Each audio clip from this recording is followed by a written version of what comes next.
Mr. Speaker, only a few months ago, actually last year in 2015, we gathered here. We passed a budget. My colleagues on the Republican side of the aisle stood in strong opposition to that budget. We called for long-term structural changes. We claimed that, and I believe very credibly so, that this budget would rely on unrealistically high income tax revenues, and we would be looking to apply Band-Aid budgets in the very near future. We reconvened in December to close a budget deficit as our fears materialized. And then again in April, as income tax receipts came in below expected. We have been applying Band-Aids to a long-term fiscal crisis. And I stand proud to have supported the long-term structural changes that my Republican colleagues have put forward in our pathway to sustainability. As part of the solution, we crafted not a 1-year, not a 2-year, not a 3-year, not a 4-year, but a 5-year path to put Connecticut on solid fiscal ground. And unfortunately, those solutions have been largely discounted. Ladies and gentlemen, our towns, the people that we represent, are depending on a budget that is predictable and that is sustainable. This budget claims to balance without raising any taxes, and I would challenge that notion.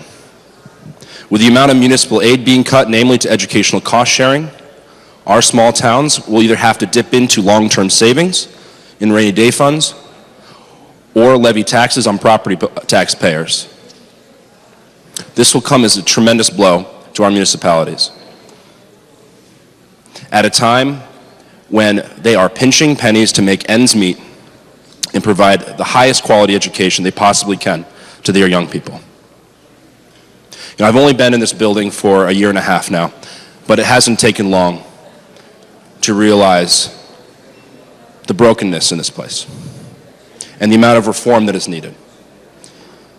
And I've met so many wonderful people across the aisle, and I've made, I hope, lifelong friends. But there's something about this building that just swallows up logic. There's just something about this building that puts pressure on the human spirit to be courageous and to say what's necessary. And there is so much reform that we need to implement in order to deliver a better democracy to the people of the state of Connecticut. We need to reform our budget. We are in special session in mid-May. We've been here since February, and the budget could have been the first thing we brought out on the House floor. Like any small business would normally do, we should be looking at our expenses and our revenues and planning accordingly before passing a single bill. And my Republican colleagues, I think, and I don't want to speak for anyone but myself, but I believe that's the most logical approach forward in governing well, setting our expenses, setting our revenues, and making decisions accordingly.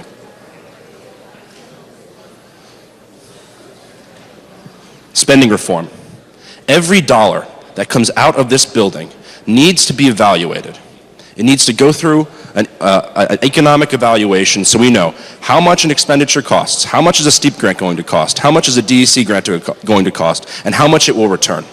No business makes an investment without calculating the return, and we should be doing the very same thing. I'm so sad to see dollars wasted here, because when we waste people's dollars, we're wasting their time. The dollars that we spend here are representative of the time, the hard work, the labor hours of the people of Connecticut. And when we do not spend those dollars efficiently, we're not just wasting their money, we're wasting their time. And time is the only thing that we can't make more of in this world. And that is a shame, and it needs to stop. We need to place a cap on borrowing. We need to place a cap on spending. Every bonded dollar here that we are not certain we can meet the debt service on is placing an undue burden on future generations in a time when young people are choosing more friendlier states to live in. And that is due to a multitude of factors. That's because other states are making it easier for businesses to start, it's because we haven't been proactive in cultivating clusters of businesses where high-tech industries feel comfortable being around each other, like Boston Seaport, and we have taxed ourselves out of competition to other states, and that is a shame. And we need to change. We need to change the way we bond. We need to change the way we tax, and we need to change the way we spend. I propose, as my colleagues have done earlier this year, that we finally deliver to the people of Connecticut a constitutional spending cap that we promised them 24 years ago. That needs to happen. We have yet to meet that promise. We need process reform. The legislative process, I believe, needs so much work. I believe that we need to do away with omnibus bills. I believe that they undermine democracy. I believe massive bills filled with hundreds of policies is not representative of true democracy. They are a breeding ground for rats. It's a breeding ground for debt, and the state cannot afford that anymore. Every single bill that comes out, and I'm not talking about line item budgeting, although I do believe in zero-based budgeting, where every year we go back and we start from zero and we budget based on what we can afford. Every single bill that comes out should be represented in its name, truly represented in its name, and only contain that single issue. I believe that's the honest way forward.